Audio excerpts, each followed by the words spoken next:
আসসালামু আলাইকুম। তাসরিমা নাহিদ আমন্ত্রণ জানাচ্ছি এনটিভির সন্ধ্যার খবরে। ক্রাউন সিমেন্ট শিরোনাম দেখছিলেন, জানাবো পুরো খবর।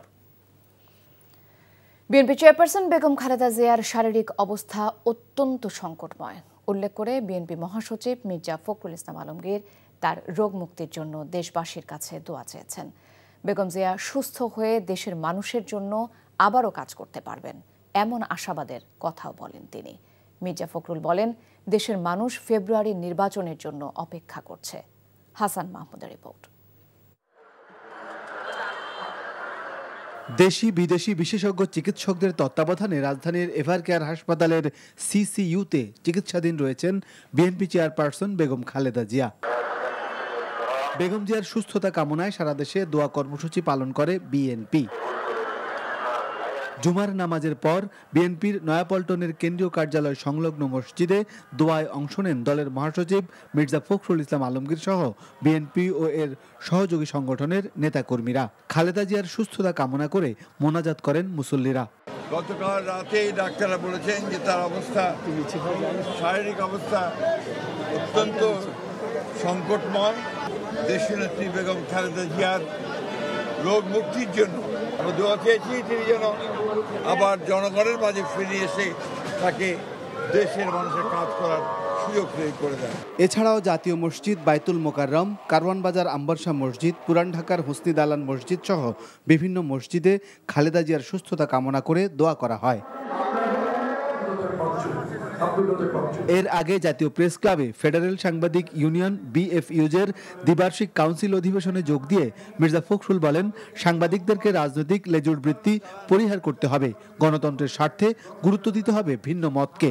দুর্নীতিমুক্ত দেশ গড়ার ক্ষেত্রে রাজনৈতিক দলগুলোর ঐক্য জরুরি বলে মত দেন জামায়াতের সেক্রেটারি জেনারেল।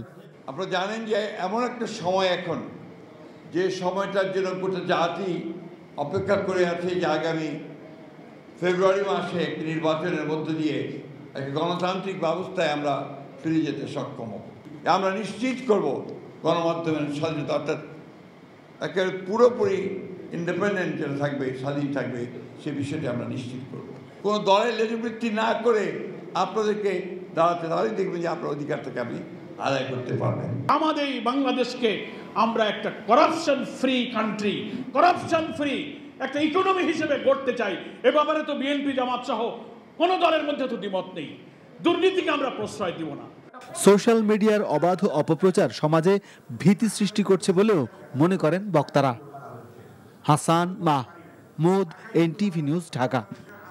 সাবেক প্রধানমন্ত্রী ও বিএনপি চেয়ারপারসন বেগম খালেদা জিয়ার অসুস্থতার গভীর উদ্বেগ প্রকাশ করে দেশবাসীর কাছে দ্রুত সুস্থতার জন্য দোয়া চেয়েছেন অন্তর্বর্তী সরকারের প্রধান উপদেষ্টা ডক্টর মোহাম্মদ ইউনূস। আজ সন্ধ্যায় গণমাধ্যমে পাঠানো এক বিবৃতিতে প্রধান উপদেষ্টা জানান, বিএনপি চেয়ারপারসনের চিকিৎসায় যেন কোনো ঘাটতি না হয় সেজন্য সহযোগিতায় প্রস্তুত সরকার। তিনি বলেন, নিয়মিত বেগম জিয়ার চিকিৎসার খোঁজ খবর রাখছেন এবং প্রয়োজনীয় সব চিকিৎসা সহায়তা নিশ্চিত করতে সংশ্লিষ্টদের প্রতি নির্দেশ দিয়েছেন। প্রধান উপদেষ্টা আরও বলেন, গণতান্ত্রিক উত্তরণের এই সময়ে বেগম খালেদা জিয়া জাতির জন্য অনুপ্রেরণা, তার সুস্থতা দেশের জন্য অত্যন্ত গুরুত্বপূর্ণ। বেগম জিয়ার চিকিৎসায় যেন কোনো ঘাটতি না হয় সেজন্য প্রয়োজনীয় সব ধরনের সহযোগিতার আশ্বাস দেন ডক্টর ইউনূস।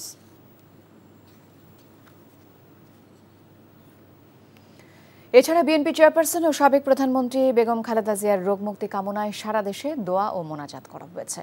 জুমার নামাজের পর মসজিদে মসজিদে বিশেষ দোয়ায় অংশ নেন বিএনপি নেতাকর্মী সহ সাধারণ মুসল্লিরা। মোনাজাতে খালেদা জিয়ার সুস্থতা কামনায় মহান আল্লাহর দরবারে ফরিয়াদ জানানো হয়। এছাড়া রাজশাহী, রংপুর, চট্টগ্রাম, খুলনা, সিলেট, বরিশাল সহ দেশের সব জেলা ও উপজেলায় দলীয়ভাবে দোয়ার আয়োজন করে বিএনপি। লিভার, হৃদরোগ, কিডনি ও ফুসফুস সহ বেশ কিছু জটিল রোগে ভুগছেন বেগম জিয়া। গত 22 নভেম্বর শারীরিক অবস্থার অবনতি হলে তাকে হাসপাতালে নিবিড় পর্যবেক্ষণে চিকিৎসা দেওয়া হচ্ছে।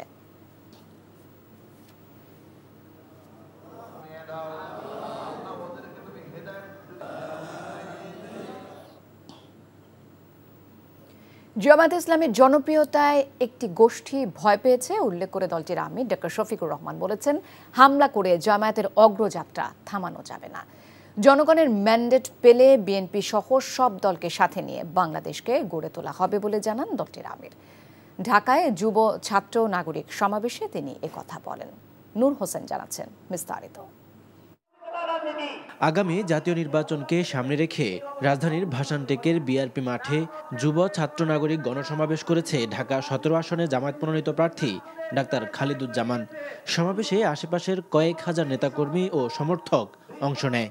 আমরা নৈতিক চরিত্রবান আদর্শ মানুষদেরকেই আগামী দিনের নেতৃত্বের জন্য বাছাই করে নিব। বাংলাদেশকে কি বিদেশ থেকে পরিচালনা করা যাবে না বাংলাদেশে এসে পরিচালনা করতে হবে?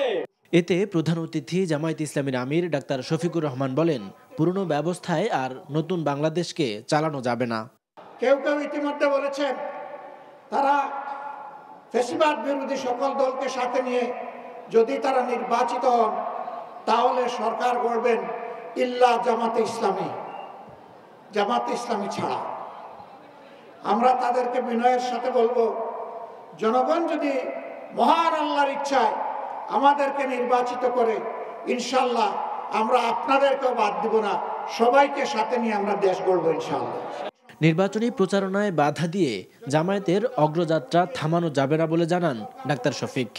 আপনি গাছের পোস্টার, লাইট পোস্টের পোস্টার, দেয়ালের পোস্টার, সুতায় টানানো পোস্টার আপনি ছিঁড়তে পারবেন, কিন্তু জনগণের হৃদয়ে ভালোবাসার যে পোস্টার লেগে গিয়েছে সেই পোস্টার আপনারা ছিঁড়তে পারবেন না।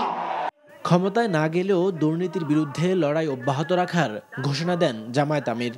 জনগণের সম্পদ চুরি করার অভিজ্ঞতা আমাদের নেই, দলীয় কর্মীদেরকে দিয়ে চাঁদাবাজি করার অভিজ্ঞতা আমাদের নেই, শিক্ষা প্রতিষ্ঠানগুলোতে গণরুম কায়েম করে টর্চার সেল গঠনের অভিজ্ঞতা আমাদের নেই, সর্বপর্যায়ে মাথা থেকে পায়ের কথা দুর্নীতি করার অভিজ্ঞতা আমাদের নেই। আমরা কথা দিচ্ছি, বাংলাদেশ পরিচালনার দায়িত্বে যাই অথবা না যাই, দুর্নীতির বিরুদ্ধে আমাদের যুদ্ধ চলবে। সৎ ও যোগ্য তরুণদের হাতে জামায়াতে ইসলামী দেশের দায়িত্ব তুলে দিতে চায় উল্লেখ করে আগামী সংসদ নির্বাচনে জামাত প্রার্থীদের ভোট দেওয়ার আহ্বান জানান ডাক্তার শফিকুর রহমান। নূর হোসেন, এনটিভি নিউজ, ঢাকা। নারায়ণগঞ্জের সিদ্ধিরগঞ্জে ভূমিকম্পের পর ফাটল ধরা 6টি ভবন রাজুক খালি করার নির্দেশ দেবার পর ভবন ছাড়তে শুরু করেছেন বাসিন্দারা। এদিকে জাহাঙ্গীরনগর বিশ্ববিদ্যালয়ের 3টি হলে ফাটল দেখা দিয়েছে। নারায়ণগঞ্জ থেকে বিল্লাল হোসেন রবিনের পাঠানো রিপোর্ট, ক্যামেরায় ছিলেন তারেক স্বপন। সম্প্রতি ভূমিকম্পে নারায়ণগঞ্জের সিদ্ধিরগঞ্জের 8টি হাউজিং এলাকার পাশাপাশি এসব বাড়িগুলো একটির উপর আরেকটি হেলে পড়ে দেখা দেয় ফাটল। এতে বাসিন্দাদের মধ্যে দেখা দেয় আতঙ্ক, অনেকে অন্যত্র চলে যান। বৃহস্পতিবার ঝুঁকিপূর্ণ বাড়িগুলো পরিদর্শন করে রাজুক ও বৈটের প্রতিনিধি দল। এ সময় ফাটল ধরা ও হেলে পড়া 6টি ভবন খালি করার নির্দেশ দেয় রাজুক। ভবনের বাসিন্দারা জানান, হঠাৎ করে বাড়ি খালি করার নির্দেশ দেওয়ায় বিপাকে পড়েছেন তারা। হঠাৎ করে বিল্ডিংটা ভূমিকম্প হেলে যাওয়াতে মানুষের একটা দুর্ভোগ হয়ে গেছে, কারণ হঠাৎ করে তো আর বাসা পাওয়া যাচ্ছে না। বাসা খুঁজতেছি কিন্তু কোথাও বাসা পাচ্ছি না, কিন্তু আমরা জব করি। আমাদের হাতে পায়ে ধরার অবস্থা, যে বাচ্চার পরীক্ষা, আমরা এখন কোথায় কিভাবে যাব, আমাদের যাওয়ার কোনো ইয়ে নাই। এদিকে ভূমিকম্পে জাহাঙ্গীরনগর বিশ্ববিদ্যালয়ের নতুন হল শহীদ তাজউদ্দিন আহমেদ সহ 3টি হলে ফাটল ধরলেও আতঙ্কিত হওয়ার কিছু নেই বলে জানিয়েছেন প্রভোস্ট ডক্টর লুৎফুর ইলাহি। তিনি বলেন, সংশ্লিষ্টদের সঙ্গে আলোচনা করে ঝুঁকি নিরূপণে সার্বিক ব্যবস্থা নেওয়া হচ্ছে। NTV news desk. 2026-এর অমর 21শে বইমেলা ফেব্রুয়ারিতেই করতে চায় বাংলা একাডেমি। জাতীয় নির্বাচনের তারিখ ঘোষণার পর প্রকাশকদের সংগঠন বাপুসের সাথে বসে ফেব্রুয়ারির দ্বিতীয়ার্ধে নির্ধারিত হতে পারে বইমেলার শুরুর তারিখ।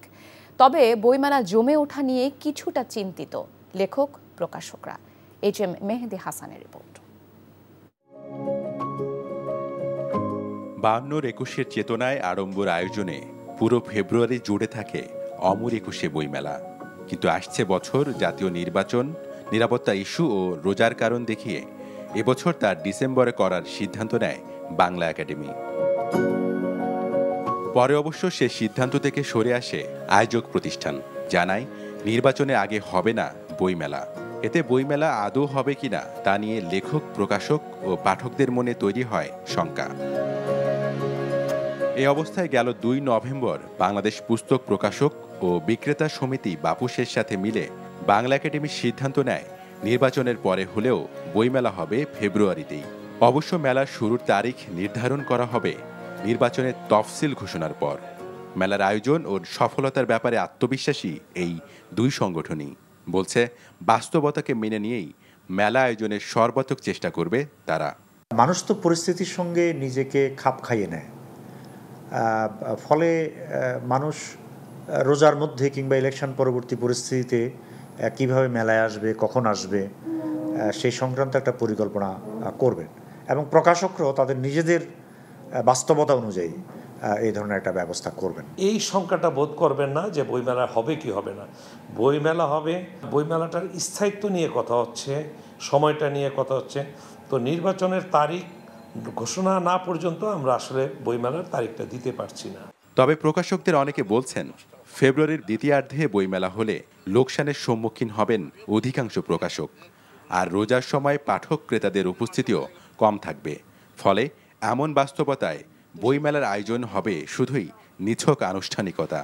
যদি মেলা ফেব্রুয়ারিতে হয়, আমরা ফেব্রুয়ারিতে মেলা করব, আমরা তো মেলার বাইরে থাকবো না। কিন্তু এটা যে একটা বড় অনিশ্চয়তার দিকে আমাদেরকে ঠেলে দেবে না, এটা আমি বলতে পারছি না।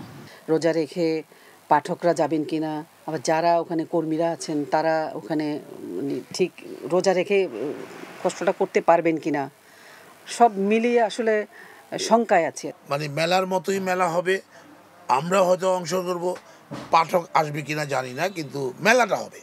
তবে যখনই বইমেলা হোক, লেখকদের লেখালেখি কিন্তু থেমে নেই। বইয়ের প্রকৃত পাঠকেরা ঠিকই মেলায় যাবেন আর প্রিয় লেখকের বই কিনবেন বলে প্রত্যাশা করেন তারা। লেখকদের জন্য নিজেকে প্রকাশিত করার সবচেয়ে বড় একটা সুযোগ। সবার কাছে এটা এমন একটা বিষয় যে এমন কোনো কেউ নেই যে যিনি চাইবেন যে বইমেলা না হোক। বইমেলা হোক, এটাই সবাই চান। হয়তোবা কিছু মতের অমিল হচ্ছে, সবাই যখন ঐক্যমতে আসবেন তখন নিশ্চয়ই বইমেলা আয়োজন হবে। যদি সবাই মিলে চেষ্টা করি, লেখক, প্রকাশক, বাংলা একাডেমি, পাঠকরা সবাই মিলে চেষ্টা করেন যে আসলে বইমেলা এবার এরকম পরিস্থিতিতে হচ্ছে, আমাদের একটা দায়িত্ব এই মেলাটা জমানো, সেক্ষেত্রে হয়তো কিছুটা সফল হতেও পারে। এদিকে বইমেলা আয়োজন নিয়ে শঙ্কা থাকলেও ব্যস্ত সময় পার করছে বাংলা বাজারের সৃজনশীল বইয়ের প্রেসগুলো। HM মেহেদী হাসান, NTV নিউজ, ঢাকা। পদ্মা ব্যাংকের সাবেক চেয়ারম্যান চৌধুরী নফিজ শরাফত সহ 4 জনের বিরুদ্ধে 1613 কোটি টাকার মানি লন্ডারিং আইনে মামলা দায়ের করেছে সিআইডির বিশেষ পুলিশ সুপার জসিমউদ্দিন খান স্বাক্ষরিত প্রেস বিজ্ঞপ্তিতে জানানো হয়, সামাজিক যোগাযোগ এবং বিভিন্ন গণমাধ্যমে চৌধুরী নফিজ শরাফত ও তার সহযোগীদের বিরুদ্ধে বেস্ট হোল্ডিংসের বন্ডে 500 কোটি টাকা বিনিয়োগে চাপ প্রয়োগ, বিদেশি অর্থ পাচার এবং একাধিক বাড়ি, ফ্ল্যাট ক্রয় সহ নানা দুর্নীতির অভিযোগ প্রকাশিত হয়।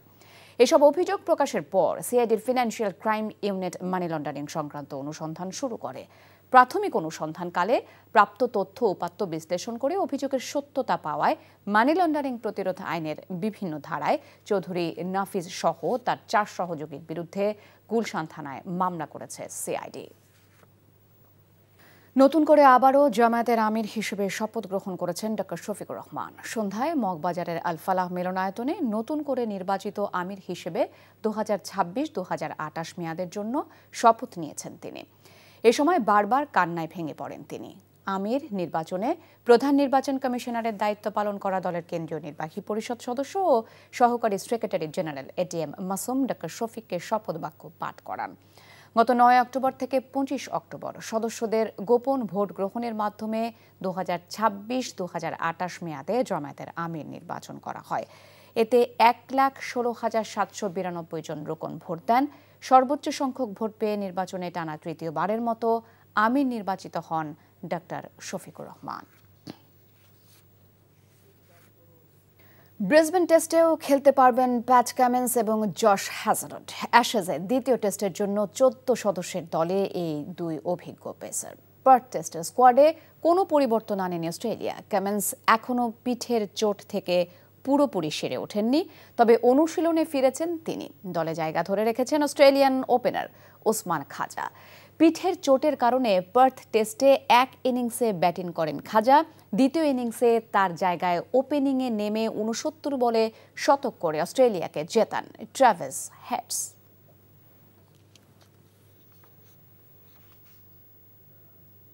এই ছিল সন্ধ্যার খবরে। এই খবরের ভিডিও সহ আপডেট জানতে ভিজিট করুন এনটিভি অনলাইন www.ntvpd.com। এছাড়াও এনটিভি জনপ্রিয় সব অনুষ্ঠান ও খবরের আপডেট জানতে ভিজিট করুন আমাদের ইউটিউব ও ভেরিফাইড ফেসবুক পেজে। রাত 10:30টায় রাতের খবর দেখার আমন্ত্রণ রইল। ধন্যবাদ সবাইকে।